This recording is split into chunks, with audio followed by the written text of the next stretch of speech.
Buddha classes पर आप सभी का स्वागत है। आज आप लोग बिहार बोर्ड के 10वीं कक्षा के जीव विज्ञान के प्रथम अध्याय जैव प्रक्रम से संबंधित सभी महत्वपूर्ण ऑब्जेक्टिव प्रश्नों को देखेंगे। प्रश्न संख्या 1, पौधे में वाष्पोत्सर्जन किस भाग में होता है?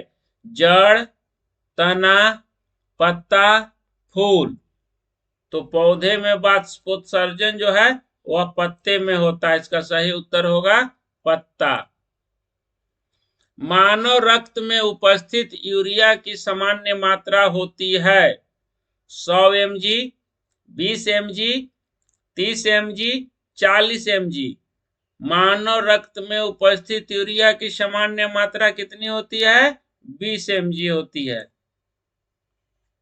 अगला प्रश्न, श्वसन क्रिया के दौरान कितनी प्रतिशत ऊर्जा ताप के रूप में निष्कासित होती है?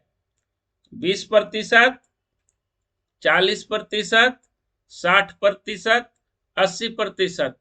तो श्वसन क्रिया के दौरान कितनी प्रतिशत ऊर्जा ताप के रूप में निष्कासित होती है? इसका सही उत्तर होगा 20%।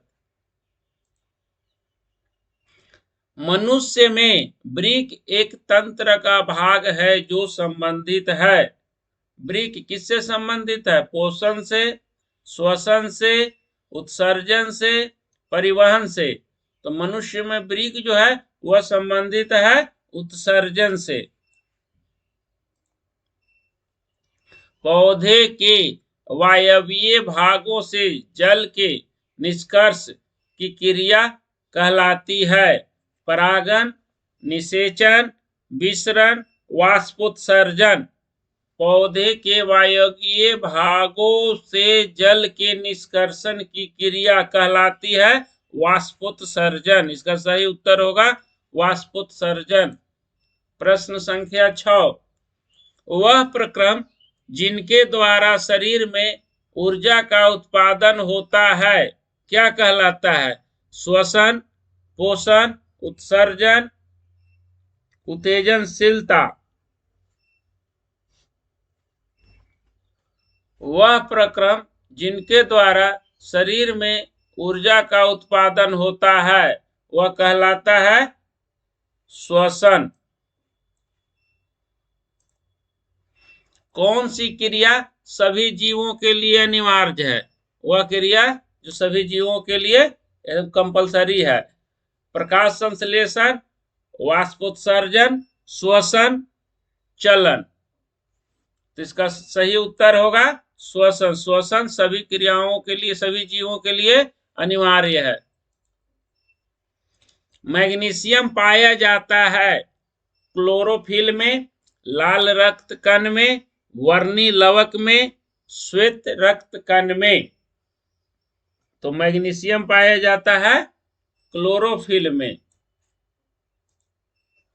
मानव हृदय में पाए जाते हैं 3 भेषम, 2 भेषम, 4 भेषम और 5 भेषम। मानव हृदय में तो हम लोग जानते हैं कि मानव शरीर में कुल 2 आलिंद रहते हैं और 2 निलय रहते हैं। तो दोनों मिलाकर हो गए 4 भेषम। तो इसका सही उत्तर होगा मानव हृदय में 4 भेषम पाए जाते हैं। प्रकाश संश्लेषण द्वारा किसकी प्राप्ति होती है? वसा, प्रोटीन, ग्लूकोज, प्रकाश। प्रकाश संश्लेषण के द्वारा तो इसका सही उत्तर होगा हमें ग्लूकोज की प्राप्ति होती है प्रकाश संश्लेषण के द्वारा। प्रश्न संख्या 11, कोशिका झिल्ली किस प्रकार की झिल्ली है? पारगम्य, अपारगम्य, अर्धपारगम्य, इनमें से कोई नहीं। कोशिका किस प्रकार की झिल्ली है? इसका सही उत्तर होगा अर्धपारगम्य। दही के जमने में निम्नलिखित में कौन सी क्रिया होती है? अपघटन, प्रकाश संश्लेषण, किण्वन, उत्सर्जन। तो हम जानते हैं कि दही जमने में जो क्रिया होती है उसको क्या कहते हैं? हम किण्वन कहते हैं। प्रश्न संख्या 13, जीवन की उपापचयी क्रियाओं के संचालन के लिए निम्नलिखित में कौन आवश्यक है? निरंतर ऊर्जा की आपूर्ति, शरीर की वृद्धि, टूटे फूटे ऊतकों की मरम्मत, इनमें से सभी। तो जीवन की उपापचयी क्रियाओं के संचालन के लिए क्या आवश्यक है? तो इनमें से सभी आवश्यक हैं। प्रश्न संख्या 14, मानव में डायलिसिस थैली है, नेफ्रॉन, न्यूरॉन, माइटोकॉन्ड्रिया, इनमें से कोई नहीं। तो मानव शरीर में डायलिसिस की थैली किसको कहते हैं? हम नेफ्रॉन को कहते हैं। मत्स्य का मुख्य श्वसन अंग है, किया, फेफड़ा, गिल्स, नाक। तो मत्स्य मतलब मछली होता है। तो मछली किससे सांस लेता है? तो मछली गिल्स से सांस लेता है। प्रश्न संख्या 16, पौधे में गैसों के निष्कासन के लिए किस क्रिया का उपयोग होता है? परासरण, विसरण, वाष्पोत्सर्जन, परिवहन। पौधे में गैसों का निष्कासन की क्रिया किसके लिए उपयोग होता है? तो इसका सही उत्तर होगा विसरण। क्लोरोफिल वर्णक का रंग है हरा, नीला, लाल, सफेद। क्लोरोफिल का वर्णक का रंग कैसा होता है? हरा होता है। यही कारण है कि किसी भी पेड़ पौधे का रंग क्या होता है? उसके पत्तियों का रंग हरा होता है। उसका मुख्य कारण क्लोरोफिल ही होता है। कवक में पोषण की कौन सी विधि है? स्वपोषी, मृतजीवी, समभोजी, इनमें से कोई नहीं। कवक में पोषण की विधि क्या होती है? तो मृतजीवी विधि होती है। अगला प्रश्न, रेजिन एवं गोंद कहाँ संचित रहता है? फ्लोएम में, कॉर्टेक्स में, छाल में, पुराने जाइलम में। तो जो रेजिन और गोंद होता है वह किसमें होता है? इसका सही उत्तर होगा पुराने जाइलम में। प्रश्न संख्या 20, शरीर में भोजन को पचना किस प्रकार की अभिक्रिया है? शरीर में भोजन का पचना उपचयन, संचयन, विस्थापन, अपचयन। तो शरीर में भोजन का पचना कोई कौन सी क्रिया कहलाएगी? तो यह उपचयन की क्रिया कहलाएगी। इसका सही उत्तर होगा उपचयन। रक्त क्या है? कोशिका, ऊतक, पदार्थ, इनमें से कोई नहीं। तो रक्त क्या है? रक्त जो है यह एक प्रकार का ऊतक है। निम्नलिखित में कौन उत्सर्जी अंग है? वृक्क, अग्नाशय, आंख, इनमें से कोई नहीं। तो उत्सर्जी अंग क्या कहलाता है? वृक्क को हम उत्सर्जी अंग कहते हैं। रक्षी कोशिकाएं पाए जाती है किसमें? जड़ में, पत्तियों में, फूलों में, फलों में। तो रक्षी कोशिकाएं जो है सो पत्तियों में पाई जाती है।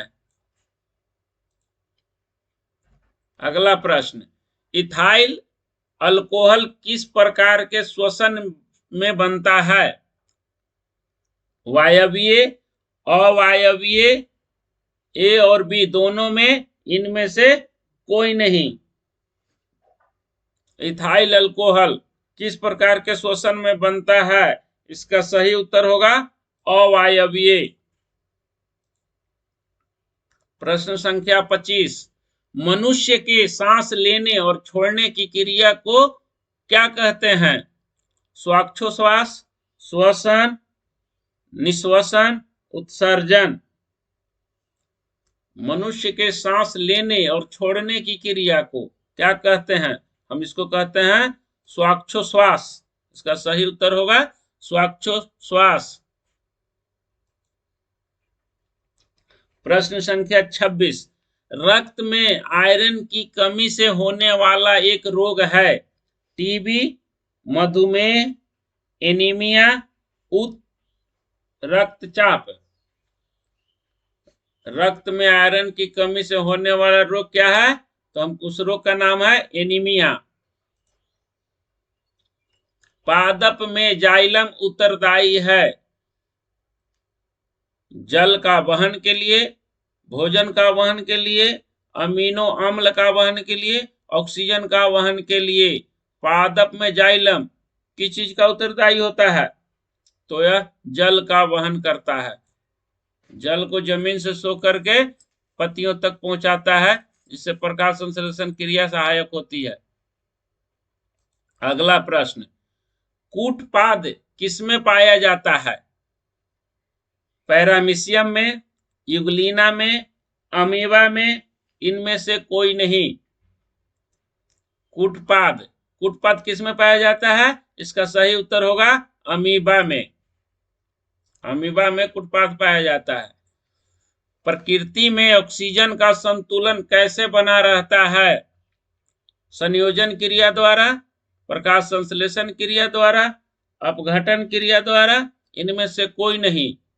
तो प्रकृति में ऑक्सीजन का संतुलन कैसे बना रहेगा? जब हमारा पेड़ पौधे सही सुरक्षित रहेंगे। तो यह पेड़ पौधे सुरक्षित कैसे रहेंगे?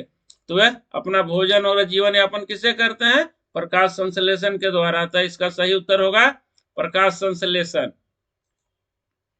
स्टोमाटा पौधे के किस अंग में पाया जाता है? तना में, पत्तियों में, जड़ में, इनमें से कोई नहीं। तो स्टोमाटा कहाँ पाया जाता है? पत्तियों में। इसका सही उत्तर होगा पत्तियों में। प्रश्न संख्या 31, मानव हृदय का औसत प्रकुंचन दाब है लगभग 120 mmHg, 150 mmHg, 90 mmHg, इनमें से कोई नहीं। मानव हृदय का औसत प्रकुंचन दाब, तो इसका सही उत्तर है 120 mmHg। अगला प्रश्न, इनमें कौन प्रकाश संश्लेषी अंग है? पत्ती, स्ट्रोमा, ग्राणा, हरित लवक। प्रकाश संश्लेषी अंग, तो इसका सही उत्तर होगा पत्ती। अगला प्रश्न, वाष्पोत्सर्जन कैसी प्रक्रिया है? शारीरिक, भौतिक, रासायनिक या प्राकृतिक? वाष्पोत्सर्जन किस प्रकार की क्रिया है? तो यह एक प्रकार की भौतिक प्रक्रिया है। अगला प्रश्न, शरीर में भोजन का पचना किस प्रकार की अभिक्रिया है? अवकरण, ऑक्सीकरण, उदासीनीकरण, वैद्युत अपघटन।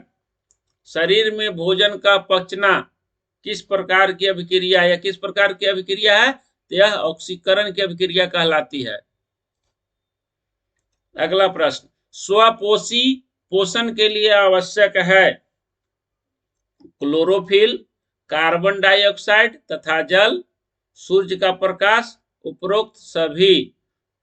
तो पौधों के स्वपोषण के लिए क्या जरूरत होता है? तो इनमें से सभी की जरूरत होती है। पायरुवेट के विखंडन से यह कार्बन डाइऑक्साइड, जल तथा ऊर्जा देता है, यह क्रिया कहलाता है कोशिका द्रव, माइटोकॉन्ड्रिया, हरित लवक, केंद्रक।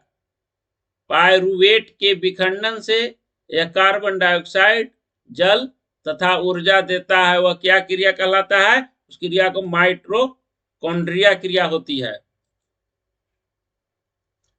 जठर ग्रंथियां कहाँ पाई जाती है? आंखों में, अग्नाशय में, यकृत में, अमाशय में।